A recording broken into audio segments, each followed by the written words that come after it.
안녕하세요. 평판민이입니다. 네, 금쪽이 세진이입니다. 안녕하세요. 인터뷰 갑니다. 미션을 어떤 거를 하셨었죠? 구매 편익과 음, 메타인지에 대해서 했습니다. 메타인지를 해보니까 좀 어떠신가요? 메타인지를 하니까 좋습니다. 그 전에 썼던 것들에서 더 추가를 해봤습니다.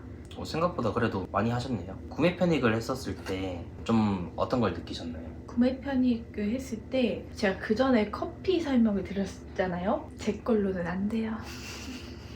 그래서 원래 적용하는 게 가장 어려운 건데 제가 항상 얘기하는 게 개념을 이해하고 배우는 것보다 자기 거에 적용하는 게 가장 어렵다라고 말씀드렸는데 그래도 기능 경험 상징 다 적어주셨는데 나쁘지 않지 않아요? 항목별로 한번 봐주시길 바랍니다.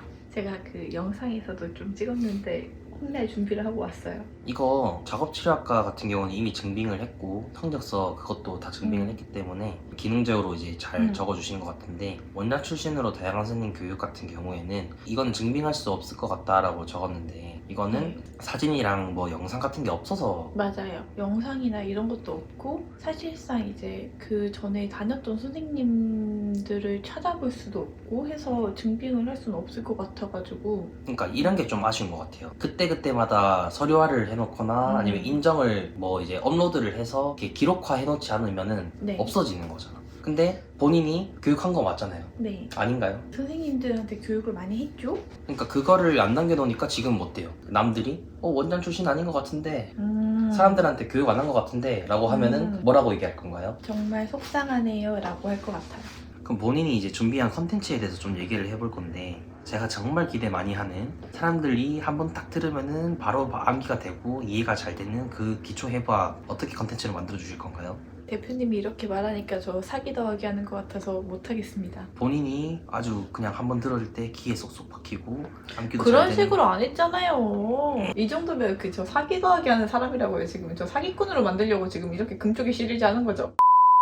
그거에 대해서 한번 보여주고 그다음에 어떤 식으로 기획을 했는지 한번 말씀해 주시겠어요? 저는 어떤 타겟, 해부학을 정말 모르는 사람들, 그들의 욕구.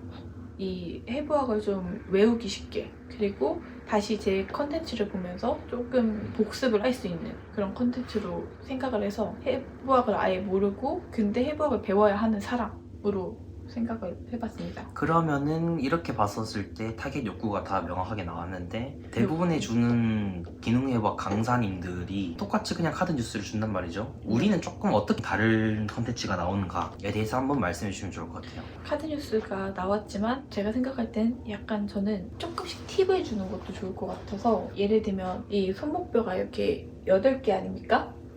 8개입니다. 네. 8개인데 그거를 이제 영어로 외울 때 정말 어려워요. 다 다르잖아요. 예를 들면 여기서 호시탐탐 파트라슈 약간 이런 식으로 약자나 이런 거를 좀 저는 이런 식으로 외웠어요. 아니면 예를 들면 우리가 이 좌뼈랑 노뼈를 구분하는 게 조금 헷갈릴 때가 많거든요. 좌뼈랑 노뼈 이런 것들을 좀 외우는 게 위치가 헷갈리거나 이러는데 내가 외웠던 방법이나 뭐 약간 이런 느낌인가요? 제가 마케팅 축은 욕대접, 욕을 대접한다 해서 욕구, 대안 접근 뭐 이런 거나 아니면 뭐 네. 화학 같은 경우에는 네. 일족 원소 했었을 때 수엘립의 그거? 수리 그렇죠. 하여튼 그겁니다. 수리 나카루세 해가지고 수소 리튬 응. BE 뭐 갑자기 까먹었다. 하여튼 그런 어. 나만 알지 펩시콜라 이래가지고 20종 그렇죠, 원소 그렇고, 같이 이렇게 하는 그렇죠. 것처럼 네. 쉽게 외우게 해준다 네. 라는 거죠. 그런 팁을 준다. 그러니까 그런 팁은 본인만 아나요? 아니면 다른 강사님들도 그렇게 카드 뉴스를 올리나요? 그걸 확인해 봐야 되지 않을까요? 남들도 하고 있으면 그게 본인만의 팁이라고 할 수 없잖아요. 그러니까 본인이 먼저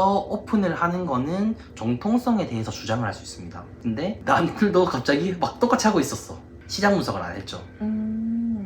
근데 만약에 똑같이 하고 있었어요. 그러면 저는 이렇게 생각을 했는데 그럼 뭐 더 거기서 차별점을 둬야 되나요? 차별성을 그냥 이렇게 하는 거죠. 이거는 뭐 대학교에서 뭐 배운 뭐 본인만의 기법이에요? 아니면은 그 대학교에서 교수님에서 이제 알려주는 뭐 그게? 교수님이나 아니면 선배들이나 아니면 내가 외웠던 거나 이런 것도 그러면은 살짝 겹칠 수도 있겠다라는 생각을 한 거죠. 제가 생각했을 때는 그랬을 때 그거를 알고 있는 사람도 서류화를 해서 컨텐츠를 올리지 않았으면 없는 거잖아요. 그렇죠? 그러면 미션 3번 시장 분석을 해보세요. 기능해부학 계정을 이제 하시는 분들한테 들어가서 본인이 이제 오픈을 할 그런 팁들 있죠. 이 올라가져 있는지 한번 체크를 한번 해보십시오. 팁들이 올라가져 있는지. 네. 본인이 지금 생각했던 구상했던 그 팁들 있죠. 근데 있겠지만 만약에 본인만 알고 있겠다고 해도 나는 이렇게 외워야지 하고 이렇게 했는데 그 사람이랑 겹쳤어요. 그럼 제가 올리면 안 되는 건가요? 아니잖아요. 올리면 안 되는 게 아니라 차별성은 없다라는 거죠. 내가 붕어빵 만들어야지 라고 생각했어. 근데 어제 다른 업체에서 붕어빵을 오픈을 했네. 그러면 나는 내면 안 되는 건가요?가 아니라 내도 되지. 근데 차별성은 없다고. 왜냐? 우리가 차별성을 만드는 이유가 뭐예요? 차별성을 만드는 이유? 네. 팔로워가 많아지기 위해? 마케팅적으로 접근해 볼까요? 많이 팔리기 위해? 가치를 더하기 위해서죠. 그러니까 본인의 가치가 남들이 똑같은 하는 수준으로 업로드를 할 것인가, 아니면 뭔가 진짜 좀 특별하게 리소스가 있는 거로 오픈을 할 것인가 차이죠. 이렇게 이제 시장 분석을 해보는 게 굉장히 좀 중요하겠죠. 그리고 나서 만약에 만에 하나 없어, 그럼 그대로 하면은 본인이 이제 그렇게 팁들을 오픈했었을 때 우리의 타겟들은 얼마나 센세이션 하겠어요. 와, 이렇게도 외울 수 있네 라고 생각할 수 있겠죠. 근데 만약에 똑같은 식으로 외우는 사람이 있어요. 그러면 여기서 이제 우리가 고민을 해야 되는 거죠. 이 컨텐츠에 대해서 또 다른 플러스 알파를 뭔가를 주어서 차별성을 만들든지, 그거는 시장 분석 미션까지 한 다음에 그 다음에 같이 한번 기획을 해보는 게 어떨까요? 알겠습니다. 이렇게까지 하고 오는 걸로 하시죠. 알겠습니다. 두 번째 피드백은 이렇게 마무리해 보겠습니다.